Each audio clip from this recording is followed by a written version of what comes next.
বয়রে শ্রীদাম ওর বই আমি আমি কি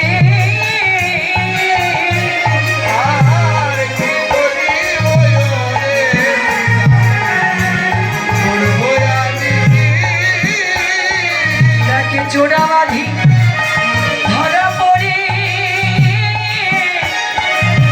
বসে রয়েছে জোড়া বাঁধি ধরা পড়ি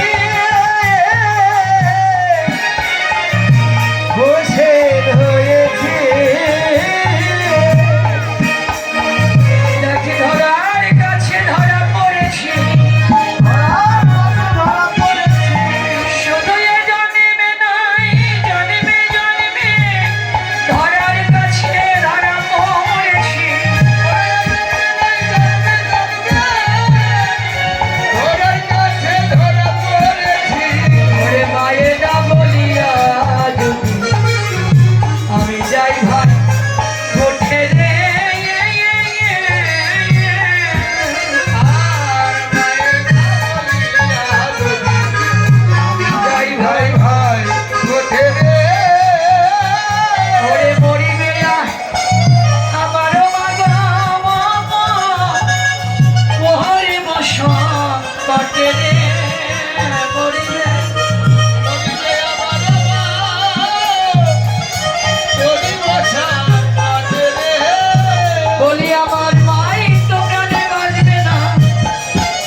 শ্রীরামকে বলছি সকালে তোদের সঙ্গে ঘুরতে যাবো বলেই বসে আছি না, কিন্তু মাকে না বলে যেতে পারবো না। মায়ের কাছে অনুমতি নেই, বাধা নেই আমার।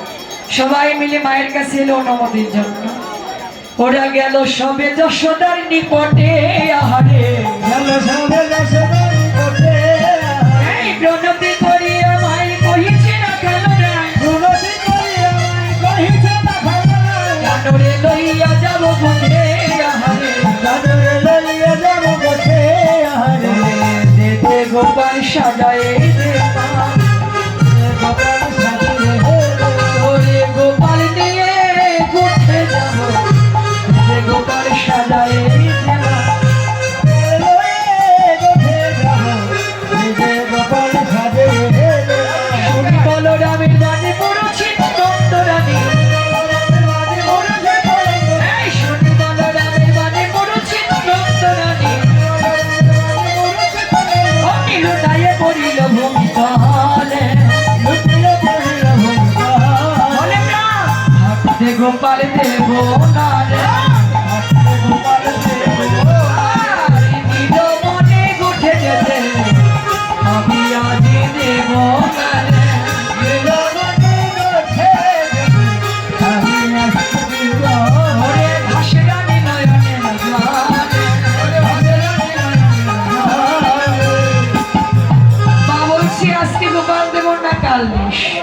শ্রীরাম বলল মা গোপালকে নিয়ে বড় ভয় করো তুমি না, গোপাল যে মনে যায়, মনে গিয়ে সুন্দর তরুণ ছায়ায় বসে মহান মুরলী বাজায়। যার শুনি কত দিব্যদিব্য মানুষ গোপালকে দেখার লাগে আসে, যারা আসে মা তুমি তোমার বাবার ঘরে জন্ম নিয়ে দেখো না, তুই মায়ের অন্তরে একটু বাসনা জাগলো, বল না বাবা একটু শুনি কে কে আসে, ধন্য হয়। তাই মায়ের আশা পূরণের জন্য বলতে লাগলো। শ্রীরাম সখা বলতে লাগলো, শ্রীরাম কহিছে বাণী শোনো মা গো নন্দরানী, নিতই নিতই যাই মোরা বনে মা গো, ওরে শীতল তরুণ ছাই বসিয়া মুরলী বাই, ওরা সবে ধবলি চড়াই মা গো,